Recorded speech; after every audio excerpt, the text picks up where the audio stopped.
একটা রেসিপি নিয়ে চলে আসলাম বন্ধুরা। না দেখলে বুঝতে পারবেন না, না তৈরি করে খেলেও বুঝতে পারবেন না আমি কিভাবে করব। আপনারা দেখুন দেখুন, বেশ বড় বড় চিংড়ি মাছ অনেকটাই। কড়াতে তেল দিলাম, নুন হলুদ দিয়ে মাছটাকে দিয়ে দিলাম, একটুখানি জল দিলাম এই সিদ্ধ হওয়ার মতন।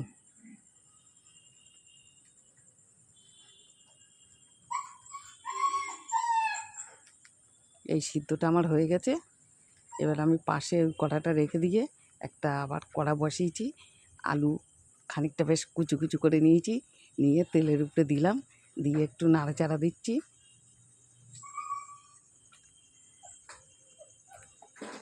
দেখুন আলুটা হালকা ভাজা হয়ে গেছে, তুলে রাখলাম। কড়াটা আবার বসিয়ে দিলাম, দিয়ে আবার তেল দিলাম। তেল দিয়ে দেখুন অল্প কালো জিরে দিয়ে দিলাম। এবার দেখুন রসুন, আদা, পেঁয়াজ কুচি, টমেটো কুচি দিয়ে দিলাম, দিয়ে এবার একটু নাড়াচাড়া দিচ্ছি। দিয়ে দেখুন মশলা দেখুন, হলুদ, লাল লঙ্কার গুঁড়ো, লবণ, কটা কাঁচা লঙ্কা, এটাই হবে এর মশলা। সামান্য প্লেটটা ধুয়ে একটু জল দিলাম, দিয়ে একটু বেশ ভালো করে নাড়াচাড়া দিয়ে একটু কষিয়ে নিই। আমার বন্ধুরা আমার ভিডিও, রান্নার ভিডিও দেখতে ভালোবাসে, তা আমি ঠিক করে ভিডিও দিতে পারছি না, বুঝলেন বন্ধুরা। সময় পাচ্ছি না, ভিডিও তো দিতে হবে। যাই হোক, দুই একদিন পর পর একটা করে দিই। দেখুন চিংড়ি মাছ কটা ভেজে রেখেছিলাম, সেটাকে দিয়ে দিলাম, দিয়ে এর সাথে ভালো করে বেশ কষিয়ে নেব।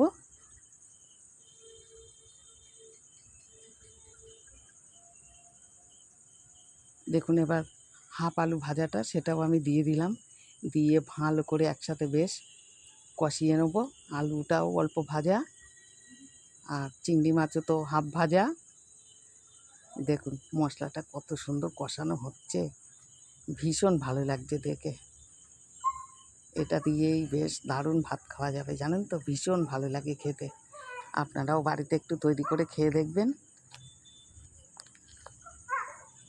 না খেলে বুঝতে পারবেন না যে কেমন টেস্টি লাগে। দেখুন পরিমাণ মতন জল দিয়ে দেবো।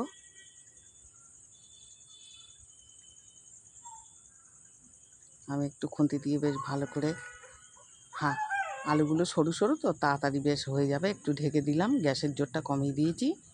দেখুন কত সুন্দর হয়েছে বেশ।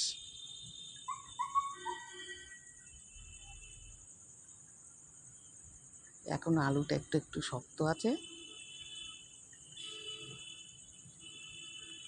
এবার আবার ঢেকে দিলাম, দিয়ে দেখুন এইবার দেখুন একদম ঝোলটা বেশ মাখো মাখো মতন হয়ে এসছে।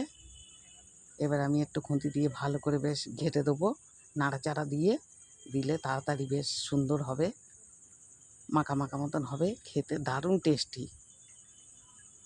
ছোটো চিংড়ি দিয়েও করতে পারেন, আমি বড় চিংড়ি দিয়ে করলাম। একটা প্লেট নিলাম, তাতে দেখুন আমি তুলে তুলে নিচ্ছি। বন্ধুরা ভিডিওটা দেখবেন, ভালো লাগবে, আর আপনারাও বাড়িতে এমন করে তৈরি করে খাবেন, আরও ভালো লাগবে। দেখুন সবটাই আমি প্লেটে এবার তুলে নিলাম। এবার আমি একটু ধনে পাতার কুচি দিয়ে দেবো ছড়িয়ে।